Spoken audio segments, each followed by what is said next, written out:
Startled you. Hi, welcome to our kitchen. We are making Korean. it's ground turkey Yeah. Korean skillet thing, something like that. Instead of ground turkey, we're using ground chicken. You can, oh, that's a dirty mushroom. You can use any ground meat really that you like. I think this would actually be really nice with ground beef, actually. We're using ground chicken tonight. We mostly cook with, when we're using ground meats and dishes like one pot dishes, we mostly use chicken, ground turkey, ground lamb. Because my husband, her daddy, he does not eat beef. So that's typically what we do, but this would work well with a ground beef as well. I think it'd actually be really good with ground beef. I would love to make it with ground beef. Maybe the next time daddy goes out of town. No. No, he has no plans, not to worry. So Naya's gonna just get started with the ground meat over there. I'm just chopping veggies. So far I've chopped carrots, celery, onions, and the onions totally messed with my eyes. It was awful. I'm also gonna chop, I've got some mushrooms here and some peppers, and you can really, we always vary up the vegetables just depending on what we have in the fridge. So it's really based on your tastes. And the original recipe that we based this off of actually had 0 vegetables in it. So we add our veggies because you gotta have veggies. You can't not have veggies. So that is what we're doing. And then the deliciousness of this recipe really comes from the sauce, which almost ends up being, it's almost like a teriyaki sauce, but it has some additional sort of seasonings in it, which we'll get to in a little bit. But that's what we've got going on tonight. Can you get the seasoning more? Oh yes, I forgot to get the seasoning. So yes, let me do that. I'm gonna just finish chopping. So we have all of our seasonings in like this little basket up here.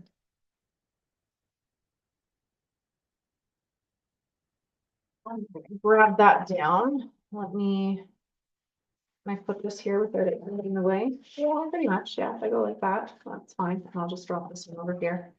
So we have all of our seasonings in this nice little basket that goes in our fridge, and not our fridge, our cupboard. Oh my gosh, it's Thursday. My brain is like checking out for the weekend already, I tell you. It has been one of those. Oh, it's been a good one.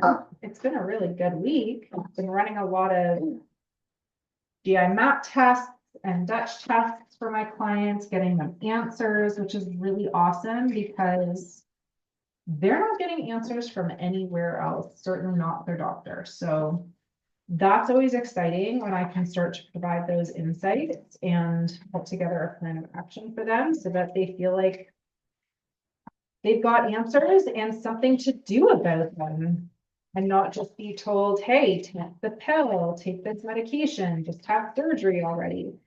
It was interesting. I had a consult with a client not too long ago, and she had been to the ER because her period was so ridiculously heavy and she knew she had a fibroid. And the nurse doing the intake for her at the ER said to her, well, have they talked to you yet about a hysterectomy? And of course, she just about lost it because it's like, why should that be the first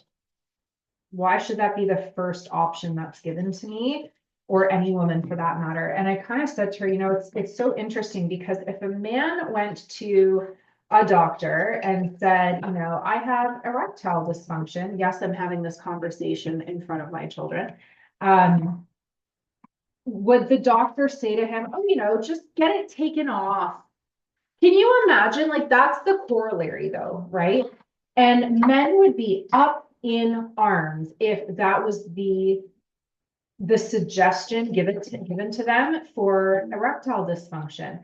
You know, I really imagine what the world would be like if men were told to take birth control or to, get a male version of an IUD. Like it blows my mind that women are just dismissed in the way that we are. It's not okay. But anyway, that's why I do the work that I do. Not why we're here tonight. We're here tonight to make this delicious Korean ground turkey dish situation. So what we do, oh, I've got to make the quinoa, don't I? So we're gonna do quinoa tonight because we already did rice this week. So yeah, we did. Right, the roast chicken. I made rice that was Monday. And it's still in the fridge. I've been eating it every day. By the way, so white rice, now that we're talking about white rice, or rice in general. So this is the leftover rice that, and it's white rice, and it's so funny because as a nutritionist, I used to always recommend like wild rice and brown rice and all of that sort of jazz. I've switched over to white rice because when you cook it and then cool it and eat it cold, it's a prebiotic. So it's like a food for your good bacteria in your gut. This is like fuel for your microbiome. So every day at lunch, I'll have, a few spoonfuls of it, or I'll mix it into my lunch, whatever the case may be. So anyway, we already had rice this week. So we're going to do quinoa this week. And just a little sort of tip for you, if you use quinoa, is to strain it. So just like I did in last week's episode, strain it because it gets rid of all of like the little gritty bits. And then we cook it in bone broth, just like we did with the rice in our last video. We cook it in bone broth, salt and kombu. I add kombu to every grain, and I don't really make a lot of grain. It's usually rice and quinoa. If I remember, I'll put in a piece of kombu when I make soup or stews, but I usually forget, to be honest with you. But I always put it in when I make rice or quinoa because it helps to break down all the lectins and phytates. It adds in some beautiful minerals and nutrients into the grain and helps everything become more absorbable. So we always put in a piece of kombu. And I'll show you as well the kombu that we use. Just gonna let that strain. I need a spoon. Did I show the quinoa that we use? I don't think I did. No. Or two. This is the quinoa that we use. This is my favorite one. We get it from Costco. I just find that it cooks up the best. So it's the Kirkland brand. It's a huge bag. So this lasts us for, gosh, like months. Because we'll cook with it maybe once a week. But I find that it cooks up the best. I've bought other brands of quinoa and they just don't cook up quite the same. So I really do like this one. I need a pot.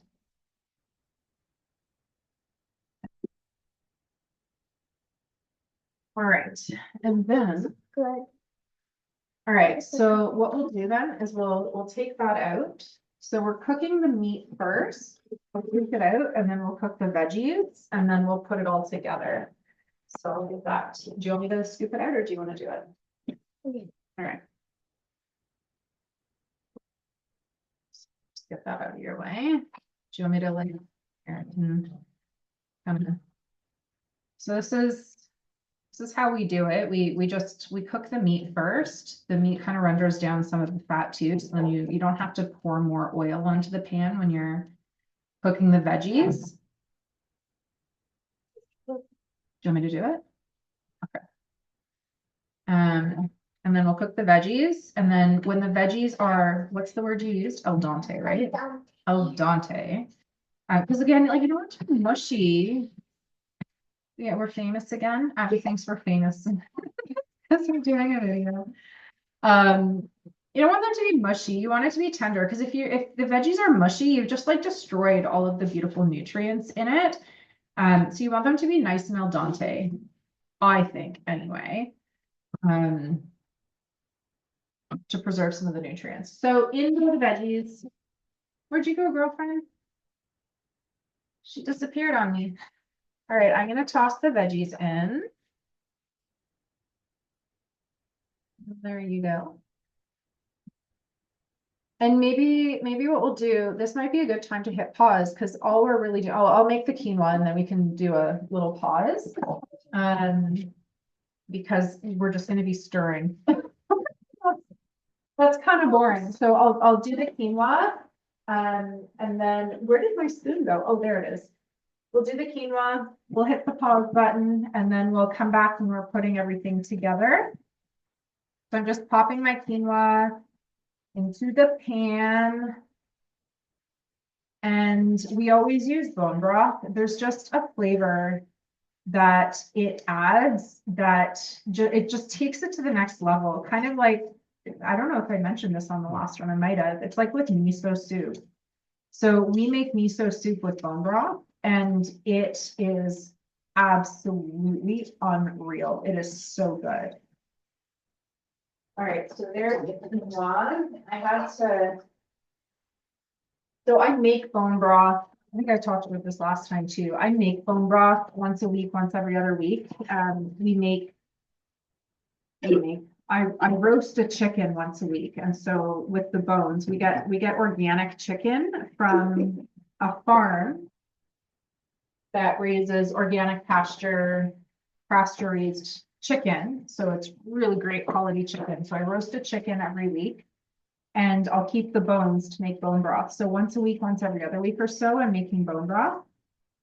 And then I use that for soups, for stews, for cooking our rice or quinoa, those sorts of grains. So I'm just going to put in a couple of quarter teaspoons. I almost said teaspoon, not teaspoon. This is a quarter teaspoon. A couple of quarter teaspoons. So I would do anywhere between a quarter teaspoon and a half a teaspoon. I put my bone broth. So the way to cook quinoa is the same with rice. So it's 1 cup rice to 2 cups of liquid. So we're using bone broth. If you're using water, you can use water. And then this is the kombu. This is the kombu that I buy. It's the Eden brand. I get it from Whole Foods. I think Healthy Planet carries it. Local health food stores. You could probably even get it online, to be honest with you. Amazon might carry it.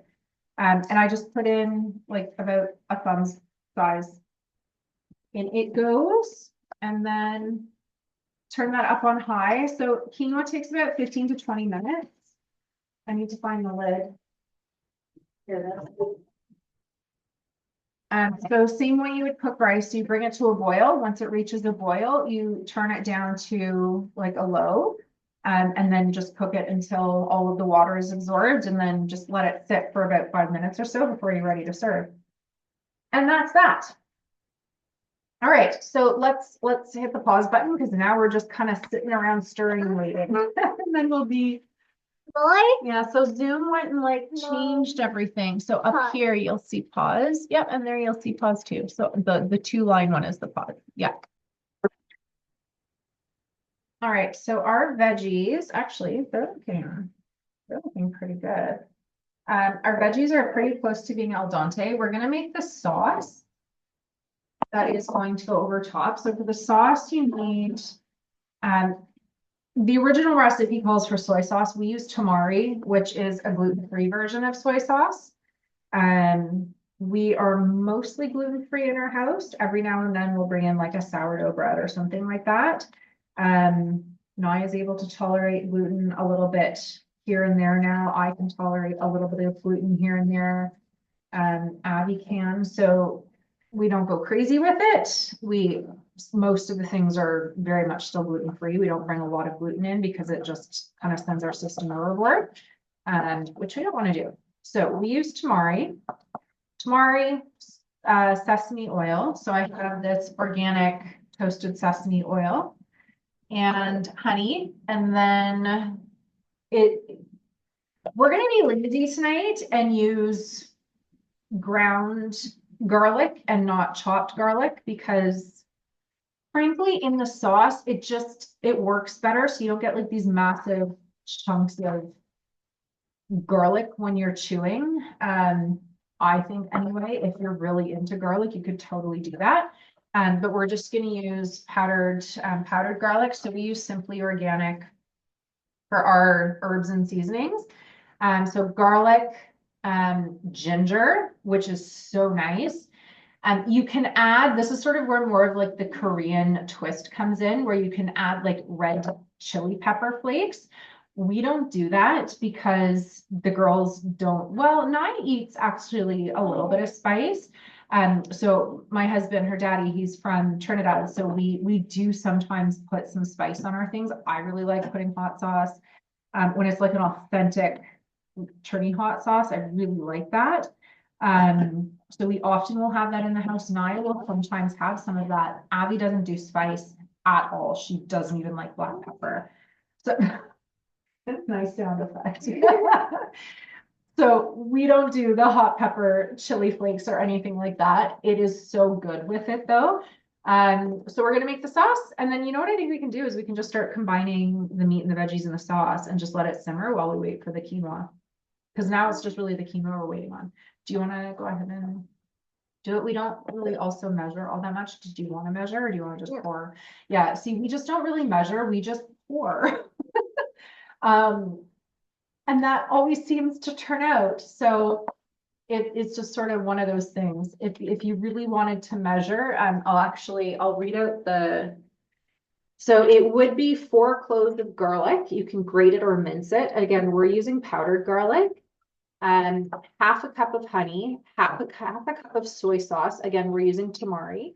2 teaspoons of sesame oil, a 1/4 teaspoon of ground ginger. And if you wanted to add in pepper, you can do a 1/4 teaspoon of ground black pepper and a 1/4 teaspoon of crushed red pepper flakes. And again, we're omitting those. We might actually put in a little bit of black pepper. I've been doing that lately with some of my cooking. Naya will as well. And if it's, you know, a little bit.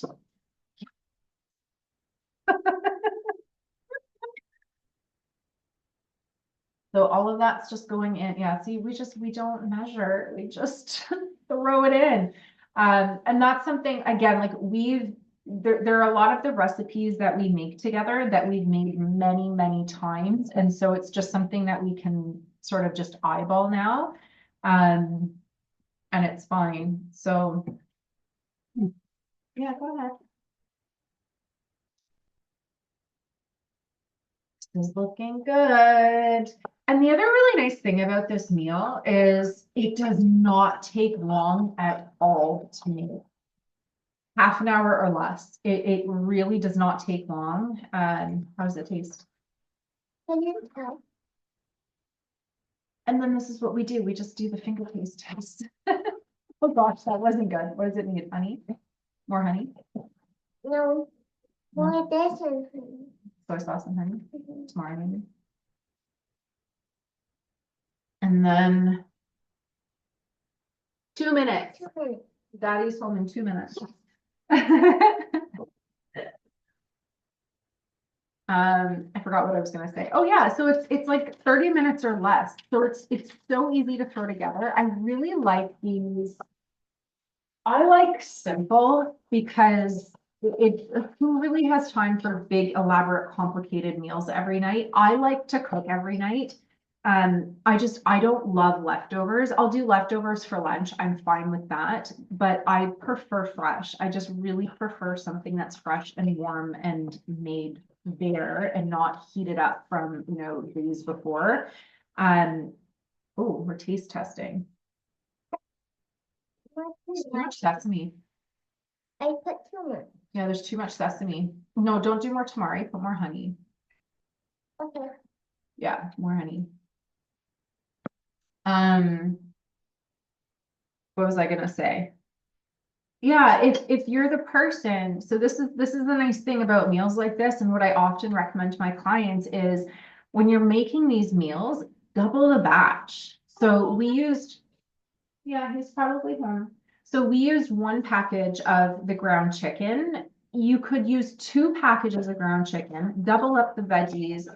Probably you could leave the quinoa because you get a lot of quinoa with 1 cup, but you get like 4 cups of cooked quinoa from 1 cup of dry. But double it, and that way you've got leftovers for the next day, for lunch, for another dinner, like that sort of idea. So you don't have to cook every day. If you're not that person that you don't enjoy cooking it. I mean, this is not to say that I love cooking.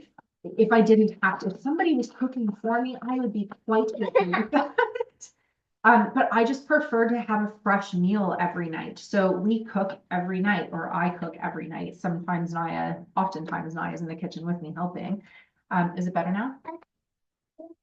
Stephanie. Okay, so I wonder if we can, because is it separated fairly decently? Not really.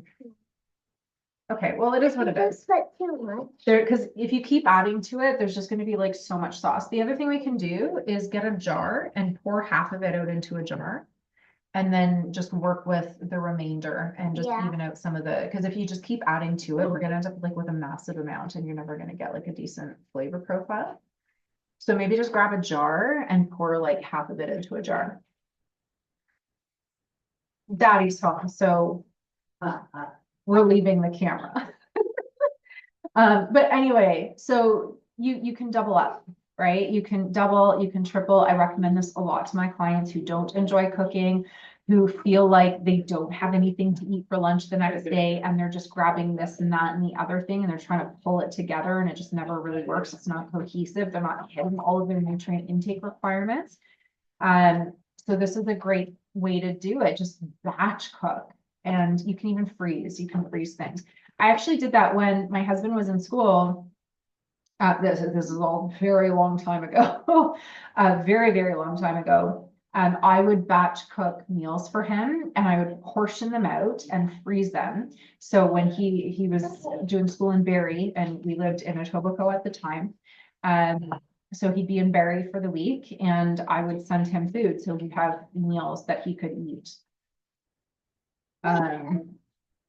Yeah, just grab one of those jars.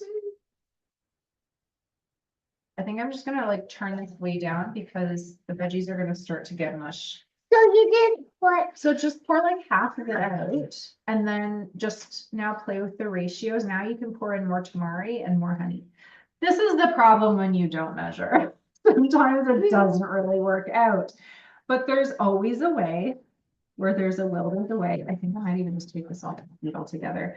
And maybe I will also put in, Yeah, too much sesame. yeah, there's way too much. So just, yeah, if you just add in all of the other things. Okay, stop. Because you're gonna end up with so much sauce.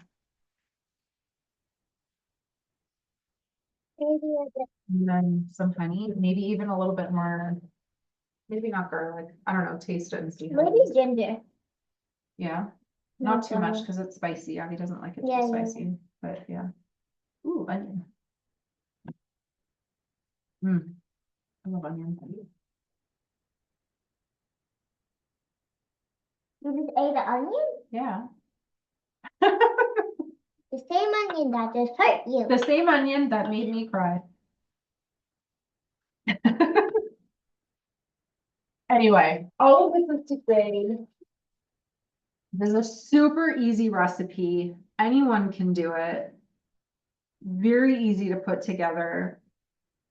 And you can batch cook it and you can in the refrigerator, freeze some of it. So you've got lunches, you've got dinners for other nights.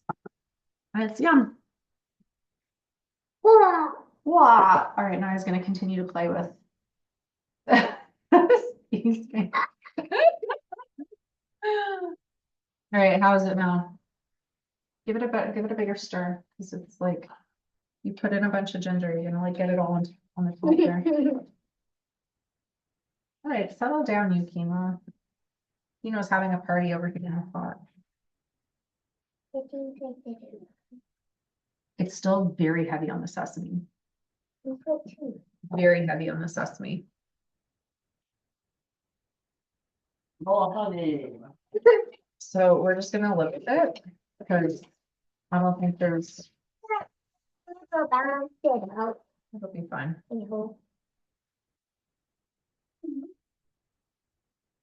It's settling on the bottom. What the That's honey? the other thing, like all of the seasonings, because I just scooped one from the bottom Yeah. and it tasted totally different and not in like a honey way that I just added. Okay, so Yeah. let's just call it a sauce and Wait, put it on. Is this just We'll just keep that for another time. Yeah, and then we can do something with that. all the oil? Yeah, there's too much sesame. I think we did like an equal amount of sesame to tamari, and really the sesame was just meant to be like a teeny little bit.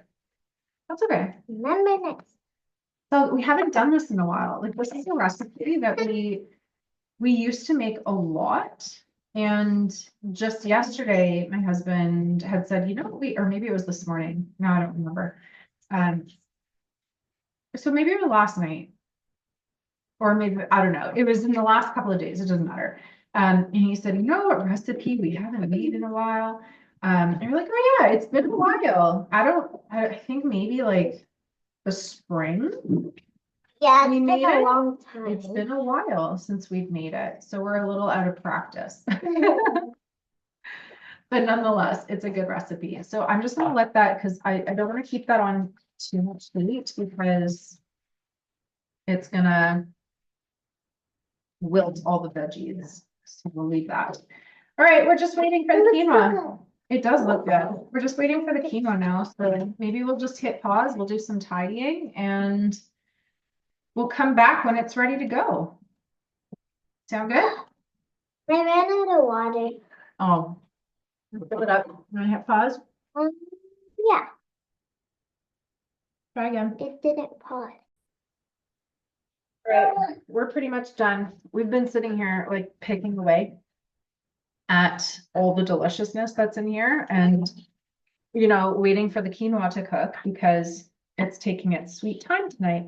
But I think we are pretty much good to go. So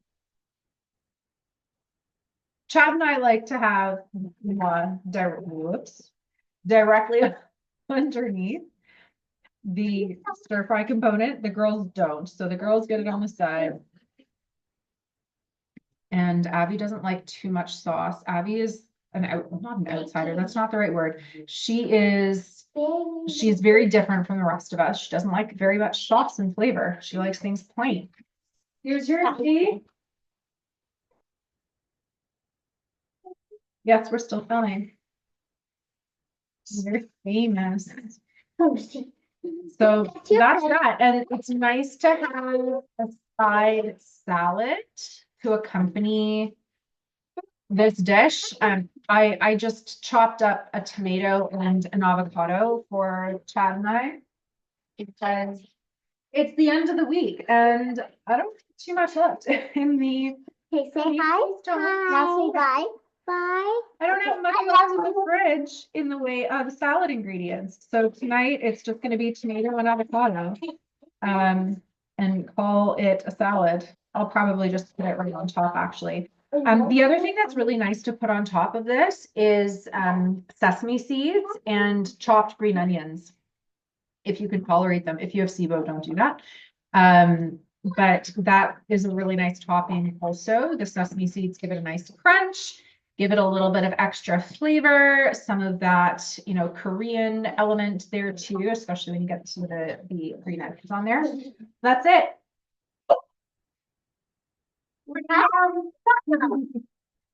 All right.